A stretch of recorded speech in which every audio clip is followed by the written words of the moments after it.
Hyvää päivää vaan, täällä on uusi VT. Mikä sun nimi olikaan? Mariel.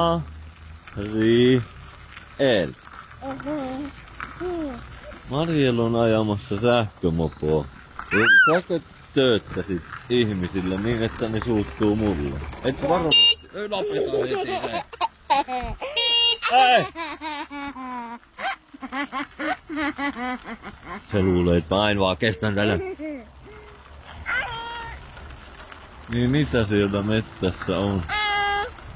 Onko siellä jotain kivaa? Onneksi et tööttää tolle pyöräilijä. Ei, sieltä tulee pyöräilijä. Ei. Et tee, Maria. Noni, pyöräilijä sai sydärin ja lensi nurin. Älä enää. Älä. Ei, älä. Mariel, ne suuttuu. Niin. Ja menikö meidän mökkeily eilen hyvin, Mariel? Joo. Näytä sun naamaa. Miten hyttyset söi. Niin. Me tultiin pois sieltä, se piti olla meidän semmonen seikkailu, mutta se nyt jäi vähän jäihin. Saa nähdä, että mennäänkö takaisin, nimittäin on nähnyt missään niin paljon hyttysiä kuin siellä. Eikö ollut paljon hyttysiä? Joo. Mitkä on tunnelmat?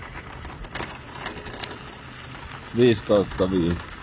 Aamusarvostelussa joku karkki. Joo, sellaisia. Mikä arvosana? Ei. Ei vielä mitään. Mitä on nyt? Ai niin, sä oot nyt Mariel uusi VT. Koska Marcos VT eri Original VT, se on kohta 10, niin se ei enää halua oikein olla videolla. Mutta haluatko sä olla uusi VT? Joo. Kiva. Onko sä isin VT? Joo. Jee! Mulla on uusi VT, ei mitään näihin kuvia tunnelmiin, me vähän ulkoillaan Marielin kanssa. Eikö ulkoilla? Ja enää et tööttää niillä ihmisillä. Joo. Nyt loppu!